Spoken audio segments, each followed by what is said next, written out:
So a while back, I posted something short, and apparently a lot of you guys needed to hear it. I said I found over $1 million in annual revenue that was just sitting there in a founder's business, uncaptured. And it wasn't because she didn't know her business. It was because of what she believed about it. And my inbox kind of lost its mind. It went nuts because that statement, it almost sounds too simple, right? Come on. I mean, you can't be serious. $1 million just from beliefs? Yes, I am serious. And today I'm going to show you exactly how that happens, the whole picture, because if that short stopped you in your tracks, this episode is why. I'm going to tell you the full story. I'm going to tell you my story, and then I'm going to show you how to find your own version of this belief, the one that's costing you right now money in your pocket every single month, whether you can see it or not. So this is the Sallie Ogden Show. I'm Sallie Ogden, and let's get into it.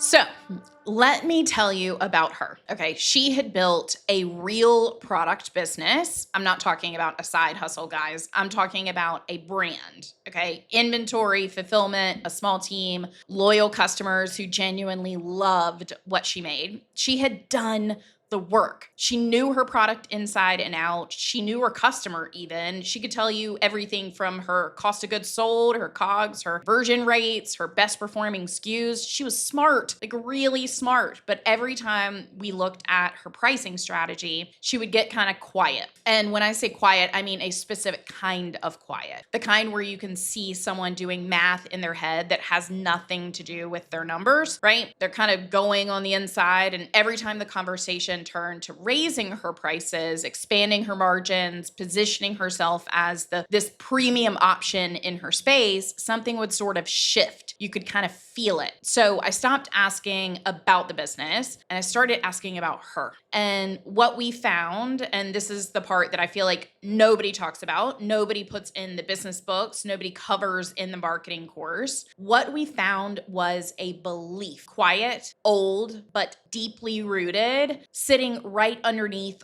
all of that competence. And that belief was costing her $250,000 in just one area of her business. Yeah.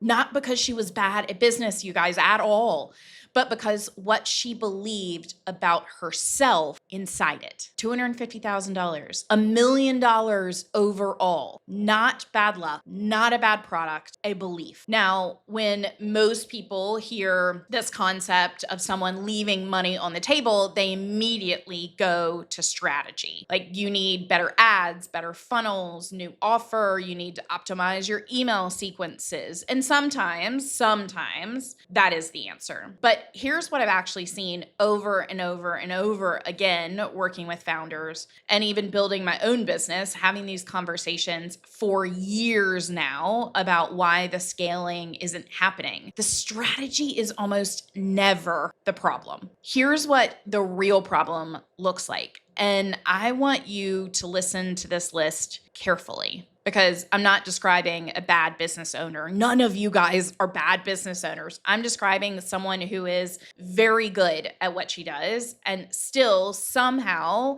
can't quite let herself have what she's built. Here's how the problem really shows up. One, you underprice. Not because you don't know your value, you know exactly what you're worth, but something in you can't quite say the number out loud without qualifying it, softening it, offering a discount before they ask, or a payment plan that wasn't even necessary. The second is you over deliver. You throw in the extra, you add the bonus, you go way outside the scope, and you tell yourself it's because you care about your customers, and you do. But if you were we're honest, part of this is quiet anxiety that you charged more than you're worth, or the amount you charged isn't quite what you should be compensated. So you overcompensate and you try to earn it retroactively. The third is you take on the wrong clients. You see the red flags. You've been doing this long enough to know who's going to be a headache and who's not. But for some reason, you say yes anyway, because saying no feels dangerous. Like, what if there isn't another one behind this one? And then the fourth, probably I think the scariest, the slyest, the most dangerous, and certainly the one that was showing up for this founder, you hold back visibility. You don't pitch the bigger partnership. You write the smaller proposal. You don't highlight your most expensive products first. You highlight the less expensive ones, believing that makes you more approachable, when really it's just a sly way of avoiding the visibility of the thing that would genuinely change the trajectory of your business. And when you ask yourself why, the honest answer is, I'm not sure I'm ready. I'm not sure I belong there yet. I'm not sure there's a market for that higher priced thing. I don't want people to think I'm crazy. I just need to get through this quarter, this project, whatever it is that's keeping you busy at the moment. Then I'll come back and I'll lead with those more expensive things. I just need time. See, from the outside, that business looks fine and maybe even good. But inside, there's a ceiling and you can feel it. And that ceiling, I want you to hear this, that ceiling is not made of strategy. It's made of belief. I should know. I held my own ceiling in place for years, as if someone was going to come along and tell me, right? Just like some magic wand was going to come along and tell me, you should raise your prices, right? You are anointed, that you are ready to work with a higher profile client. You are what we've been looking for. But guess what? That's not what happens. Why? Because we get what we believe, not what we deserve. As is evidenced by that founder who deserved to have that additional $1 million in her business, right? The business could have been doing that, but she got what she believed. And she didn't believe that the business was ready at that time for that additional $1 million. So that's why her work wasn't just going to change her beliefs, but she had to figure out where these were showing up in her business, right? And boy, are they hard to spot when your brain is hardwired in a super sly, tricky way to make these things seem like they are decisions for your benefit. Right? So this ceiling is not made of strategy. It's made of belief for most of us. I know it because, and I mean, I really know it. I have lived this. So I want to tell you about a specific moment that I experienced, not a general lesson, a specific moment. I was in my consulting work and I had been asked to price a project. I knew the scope, I knew what it would take, and I knew, sitting there looking at the numbers, exactly what the work was worth. I had done the math. I had seen what other charged for similar work. I knew what they charged, and it was already going to be thousands of dollars more than what I was charging. And I sent a number that was only about 60% of what I knew I should have been charging. Not because I misread the scope, not because the client couldn't afford it. I sent it because in that moment, I was about to hit send and something in me said, that's too much. They'll think you're arrogant. They'll think you're overreaching. They'll say no, and then they'll think less of you. They'll say no, and then what do you have? It's better to have a bit of business than none. So I made myself smaller quietly and I hit send. And guess what?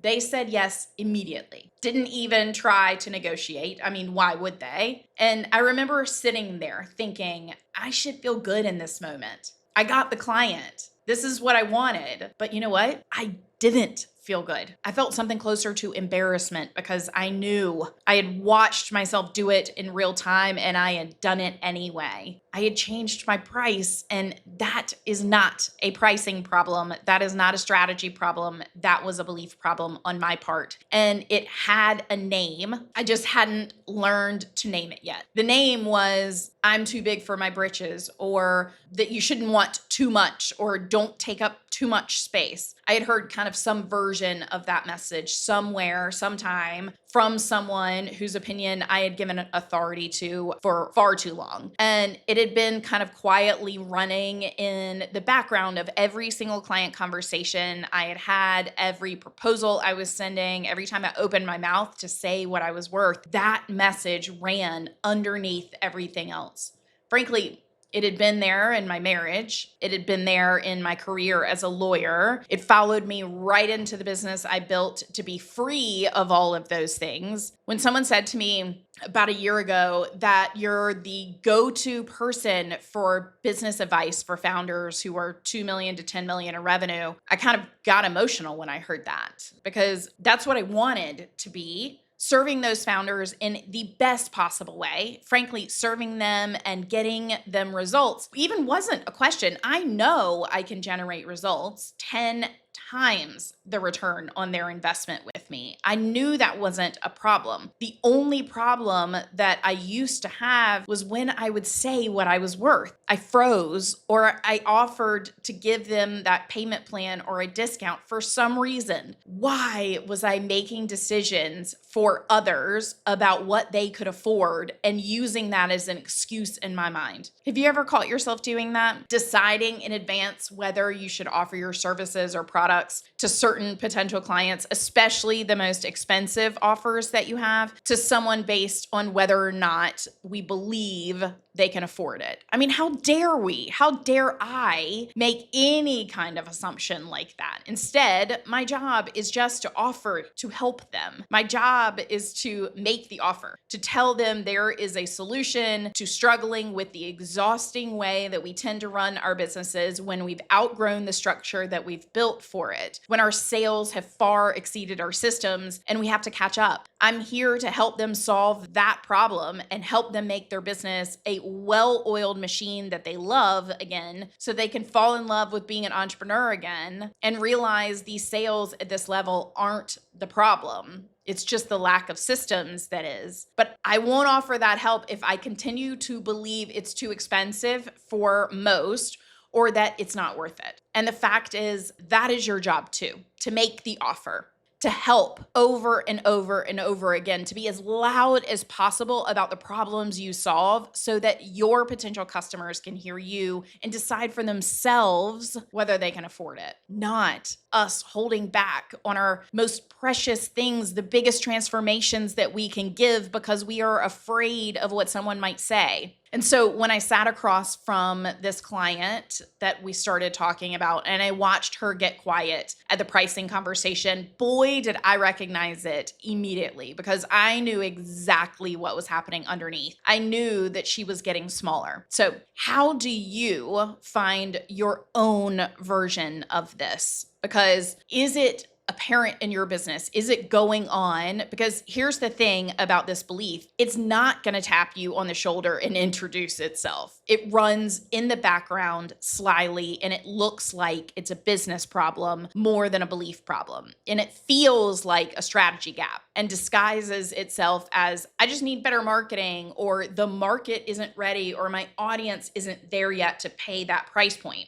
So I'm going to give you 4 questions, and I want you to actually sit with these, not just hear them and move on, but actually bring your own business into the room with you, sit, write these questions down, and think about them. The first question is, where in your business do you consistently hold back? And when you ask yourself honestly why, the real answer isn't timing or market readiness. It's something quieter than that. That hesitation is a signal, and I want you to follow it. Okay. Question 2, where do you over-explain your pricing? Where do you apologize for it by offering some kind of pre-discount or some sort of bundle, or justify it before anyone pushes back? That's not a sales problem. That's a belief problem. The number you can say with confidence and the number you actually need to charge, are they the same number? And if not, again, you know you have a belief problem. Question 3, where are you working harder than the revenue reflects? Because sometimes over delivery isn't generosity. Sometimes it's an attempt to earn retroactively what you never quite let yourself believe you deserved in the first place. And then question 4, where do you know you should be playing bigger and you just don't? You have the track record, you have the proof, you have the skill, and you still don't go for the bigger thing. That gap, the distance between what you know you can do and what you actually let yourself pursue, that is a belief gap. Now, here's what I want you to know about that gap. It has a cost. And I don't mean that abstractly. I mean, there is an actual number attached to it. For her, right, this entrepreneur we keep talking about, the number was $1 million a year or $250,000 from just one area of the business. That's what we found when we went looking. Sitting in her pricing strategy, in her retention rate, in the upsell that she'd never even built out because she didn't think her customers would pay for it. They would have. She just didn't believe she had the ability to ask. And so it was showing up in her strategy, but really, again, we never could have solved that strategic issue had we not realized the underlying belief problem. So it was costing her $1 million a year. That means it's an additional $83,333 each and every month that this one belief was costing her. And frankly, she is not an outlier. I see this number in different forms, different businesses, different product categories, different founder profiles, and it is almost always a significant number. Not because these women are failing, again, because they are generally succeeding and doing big things, and they're still leaving a version of themselves and their revenue on the table. They're still doing millions of dollars, and yet there is another lever to be pulled. And that's not a bad thing, right? That's not a bad business that you're currently running, right? It's a belief running a good business. And when we remove that belief, that business could be a great one. Okay, I want to pause here for just a second. If this is landing for you right now, if you're nodding or you just went quiet or something in you just went, oh, I want you to know this is exactly what we talk about here every single week. The inner stuff that moves the outer needle, right? The belief underneath the business, the thing nobody covers in your course mastermind. If you're not already subscribed, subscribe right now, ring the bell because we are just getting started and I have a lot more of this coming your way. We're about to walk into the rebuild together, right? Because building comes after really being able to see authentically where we are, what's going on. We have a mirror held up to ourselves and we can see authentically what's happening. Then we can begin to rebuild what it is that we ultimately want. And you do not want to miss the rebuild. Okay, let's keep going. Now, I want to be honest with you here. I am not going to tell you that you just all of a sudden decide to believe something different and then that belief is gone. You've heard that advice and it doesn't work like that. And you guys know it. You're smart people. What I've found for her, for myself, for the people I work with closely is that the shift doesn't happen in your head first. It actually happens in action. You charge the rate. You lead with your most expensive offer, not your least, because your most expensive thing, again, is the best thing you have to offer. And you do it before you fully believe you're worth it, because you are worth it. Whether you feel it yet or not, I know it to be true. And then something happens. Someone says yes. Someone pays the number without flinching, and the world doesn't fall apart. In fact, the client respects you more, and the belief, ever so slightly, starts to move back. See, you take up the space, you pitch the bigger partnership, you write the larger proposal, you stop apologizing in your emails, and every single time you do it, you take that action, that voice that said you couldn't, it gets a little bit quieter and a little bit quieter. Not all at once, but incrementally. So think of it like this. Imagine a river that has been running in the same channel for 20 years. You can't just decide it's going to run somewhere else, but you can start slowly but surely redirecting it a little at a time. And eventually, through repetition, through action, through the evidence that you collect by doing the thing before you feel ready to do it, the river moves. That's what we did for her. We didn't overhaul everything. We found one place in her business at a time where the belief was most expensive. And we made one change and we watched what happened from there. She raised her prices on her core product line eventually, not dramatically, but strategically, by enough to reflect what the product actually was worth, and she tested it. Guess what? Conversions didn't drop. They actually went up because premium positioning signals quality, and quality is what customers have been telling her they wanted all along from her. One belief, one change, and that was the crack in the ceiling that our business needed. So here's what I want to leave you with today.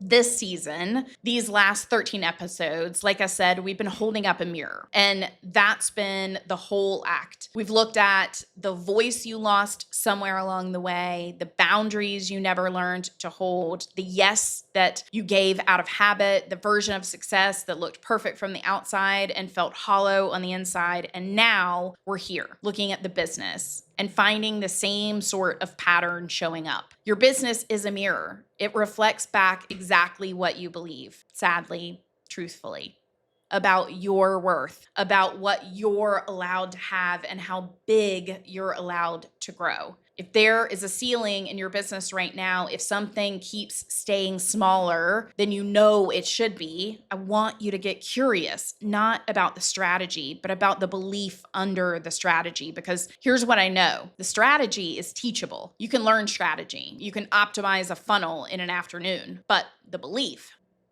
that is the real work. And it is work that is worth doing. Because when you do it, when you actually move the belief, the strategy almost always takes care of itself. That's what the show has been about from the beginning. That's what the next act really is all about. We're done looking at what's been holding you back, and starting next episode, we build. So the rebuild starts now. Now, if you've been listening to this and thinking, I know that this is happening in my business, I can feel where the ceiling is, but I don't know exactly what it's costing me or where exactly to start, that's exactly the conversation I have with founders inside my profit growth plan. Here's what that looks like. We go into your actual numbers, not theory, your numbers. We find the specific places where the gap lives, your pricing, your retention, your average order value, your upsell architecture, and we put a number on it, not a vague, you could be doing better number, but an actual dollar figure, because you deserve to know what it's costing you to stay where you are, not to make the decision or not to make you feel bad, but so that you can make the decision very clearly to move. So if you want to have that conversation, here's all you have to do. DM me the word mirror on Instagram. I will send you all the details. We can find a time and we'll go find what your number is together. So now you've done the mirror work. You've been honest with yourself for 13 episodes. The next step is finding out exactly what honesty is worth. And I can't wait to do that in the next episode of The Sallie Ogden Show. I'll see you there.